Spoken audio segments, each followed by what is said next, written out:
os hebreus obedeciam por medo ou gratidão, é falsa a ideia de que os hebreus obedeciam à lei por gratidão por terem sido libertados do Egito. Todo o evento de entrega da lei foi cercado de terror, fumaça e fogo, e tanto os hebreus que esperavam Moisés voltar do monte, como o próprio Moisés estavam aterrorizados. A lei trazia consigo a pena e o juízo. Por isso, o homem natural não podia se sentir grato por algo que podia causar sofrimento e morte.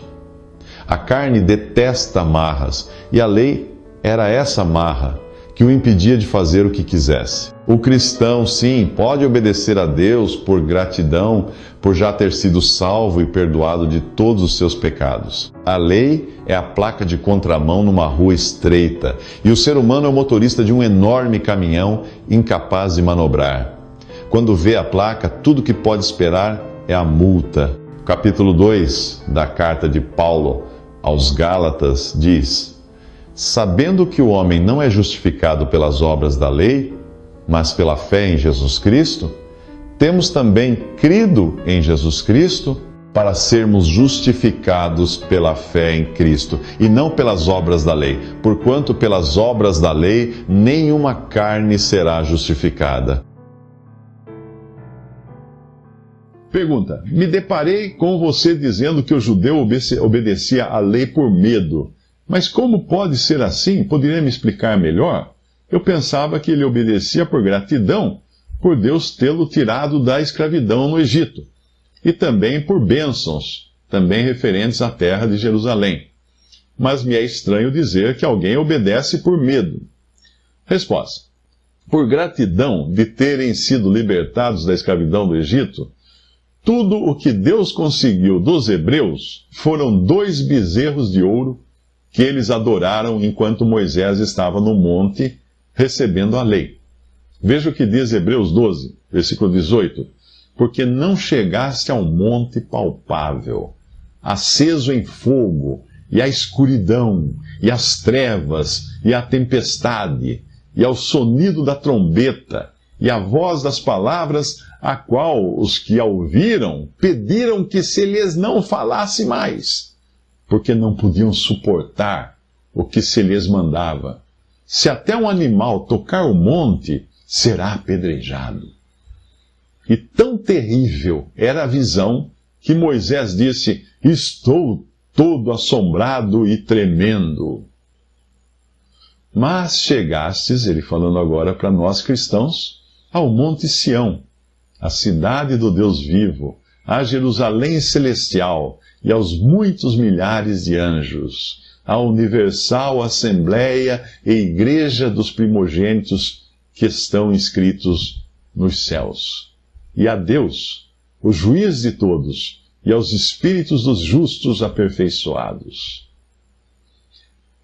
E a Jesus, o mediador de uma nova aliança, e ao sangue da aspersão que fala melhor do que o de Abel. Deu para notar a diferença? Na lei, tudo funcionava na base da causa e efeito. Você obedece e você ganha a bênção. Você desobedece e você recebe juízo.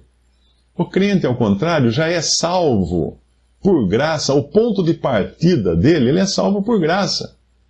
E já tem reservadas para si todas as bênçãos espirituais nos lugares celestiais em Cristo. Isso está no capítulo 1 de Efésios. O judeu fazia para merecer receber. O cristão faz por gratidão de já ter recebido. Eu vou contar uma historinha que ajuda você a entender bem o que significa essa diferença, não é? Num leilão de escravos, aqueles que tinham anos atrás, séculos atrás, colocaram à venda um escravo velho, doente, desdentado, fraco. Ele não servia para nada, a não ser para morrer e evitar as despesas. Porém, um rico fazendeiro, quando viu o escravo, deu um lance, porque ele queria comprá-lo, pagando um preço altíssimo, que seria suficiente para comprar todos os escravos do leilão. Aí o escravo comprado, claro, ele arrematou, né? O escravo que foi comprado aproximou-se do seu senhor, tremendo, e escutou da sua boca: pode ir embora, você está livre. O escravo não entendeu: mas e aí o preço que o senhor pagou por mim? O fazendeiro explicou: eu paguei um valor altíssimo para ter certeza de que ninguém cobriria a minha oferta. Desde o momento em que eu vi você nesse estado, eu tive pena de você, eu te amei, eu desejei que você fosse livre, e agora você está livre. Você não me deve nada. O escravo, em vista dessa libertação gratuita que foi conseguida com tamanho preço pago por ele, respondeu o seguinte: Senhor, por causa do que o Senhor fez, por amor, eu vou te servir até a morte. Hamilton Smith escreve o seguinte: finalmente, para elevar nossas almas acima de todas as provações, tristezas e exercícios desse mundo atual, o apóstolo desenrola diante de nós a bem-aventurança do mundo vindouro. Atualmente, tudo neste mundo de bem-aventurança, o mundo vindouro, né? Nesse mundo de bem-aventurança, está fora da região da visão e dos sentidos. Assim, quando o apóstolo diz que chegamos a essas grandes realidades, ele certamente quer dizer que chegamos a eles tomando posse pela fé. Ele está citando aquela passagem que eu li de Hebreus. Em Hebreus 2,5, o apóstolo fala definitivamente do mundo vindouro, uma expressão que significa a vasta herança de Cristo nos dias milenares. Ela abrange tudo sobre o qual Cristo, como homem, terá domínio, seja no céu ou na terra. Pois existe o lado celeste, assim como existe o lado terrestre do mundo vindouro. Antes, porém, falando dessas realidades, o apóstolo fala nos versículos 18 a 21, em contraste, das coisas para as quais Israel veio, coisas para as quais o cristão não veio.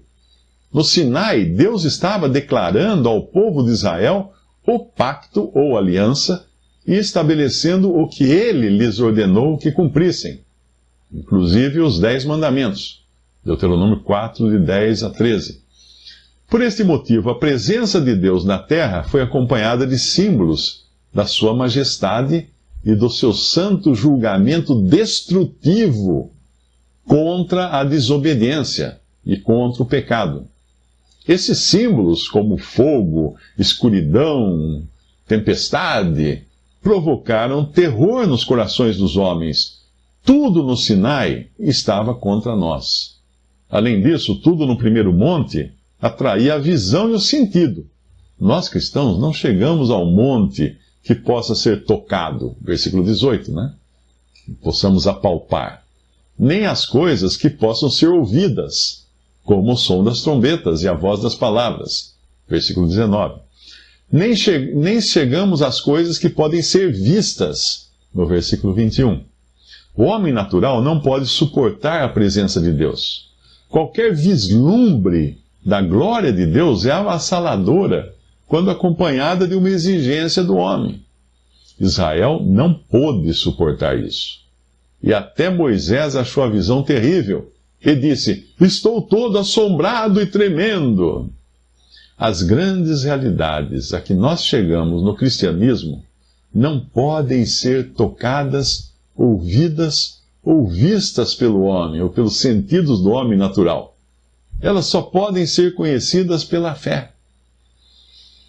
Esse fato deve ter sido especialmente provador para esses crentes hebreus acostumados a um sistema religioso no qual tudo foi projetado para atrair o homem na carne, o homem em carne e ossos.